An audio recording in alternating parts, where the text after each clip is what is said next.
Welcome to Study Loop. So we have some constants about this nebula. We have the power, so 5 times 10 to the 31st watts. This is energy lost. We also have the period of 0.0331 seconds. And then we have the change in period with respect to time, dt over dt, 4.22 times 10 to the negative 13th seconds. So the period is increasing every second by 4.22 times 10 to the negative 13 seconds. We also have the mass of the neutron star being 1.4 times the mass of the sun. We have the moment of inertia of a sphere. So this is going to be 2mr squared over 5. And we're going to say that omega, the angular velocity, is going to be equal to 2 pi over t, the period. We know that energy lost by the neutron star is going to be equal to energy released by the nebula.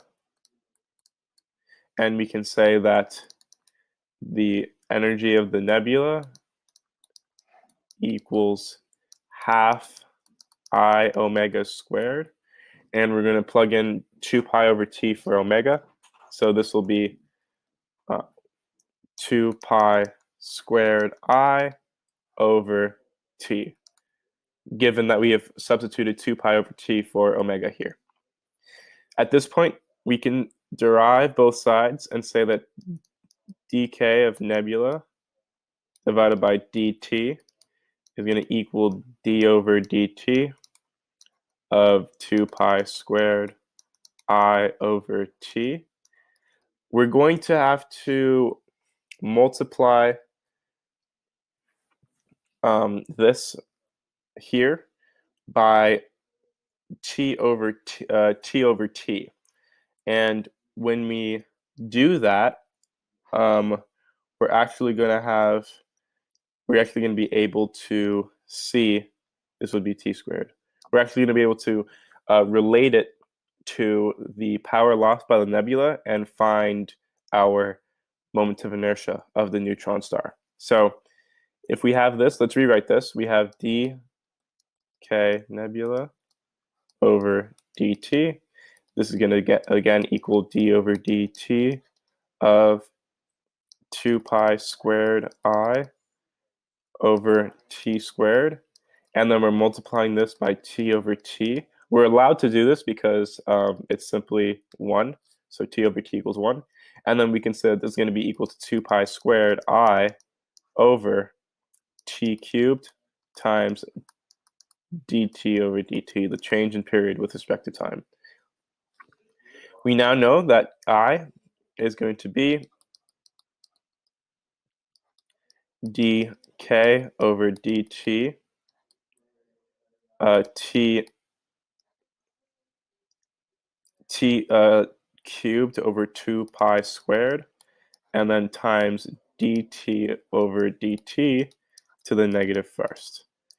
And this is going to be equal. We can now find our moment of inertia of the neutron star.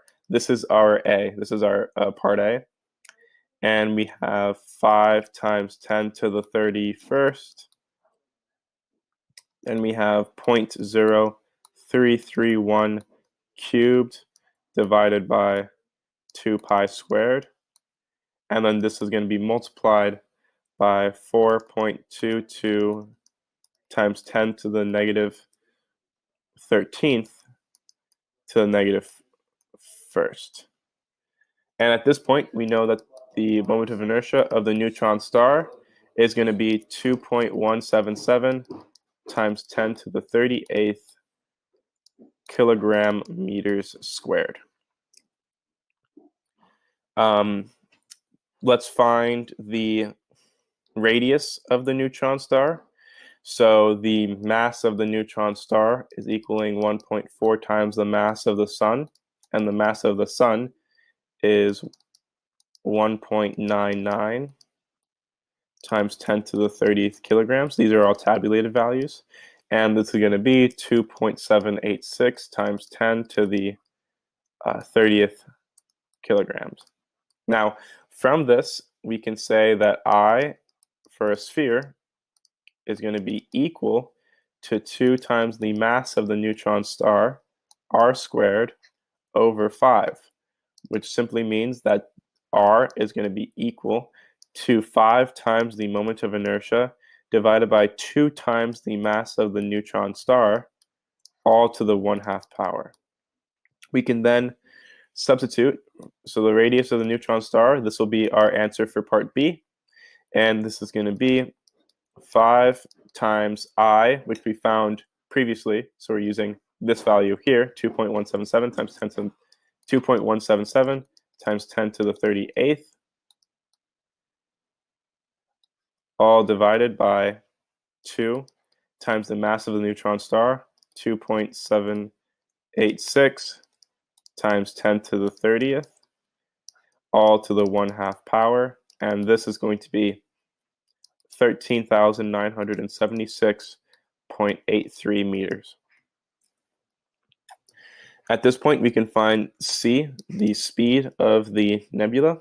So v is going to be r omega, and we can rewrite this and say r 2 pi over t, and we can solve and say this is going to be equal to 2 pi r 13,976.83 divided by t of 0.0331 seconds. And this is going to be, our v is going to be 2.653 times 10 to the 6th meters per second. At this point, we can see how this relates to the speed of light. So v over c is going to be n, and this is going to be 2.653 times 10 to the 6th divided by 10 to 3 times 10 to the 8th, being the speed of light. And this is going to be 0.00884, which means that v, the translational velocity of the nebula, is going to be 0.00884 times c, the speed of light. So this will be our answer, and this will be our answer for C. For D, they're asking us for the density of the neutron star with respect when compared to the density of a rock, of a normal rock on Earth. So D would be density equals the mass of the neutron star divided by the volume of the neutron star. And this is going to be 3 times the mass of the neutron star divided by 4 pi r cubed. Again, the volume of a sphere is going to be 4 over 3 pi r cubed. And at this point, we can find the density. So density is going to be 3 times, again, 2.786 times 10 to the 30th divided by 4 pi 976.83 cubed. And this is going to equal 2.436 times 10 to the 17th kilograms per meter cubed. The density of a rock on Earth is approximately 3,000 kilograms per meter cubed. So N would be rho divided by rho of the rock, rather. Sorry, this is not P, this is rho. Rho denotes density. And this would be 2.436 times 10 to the 17th divided by 3,000.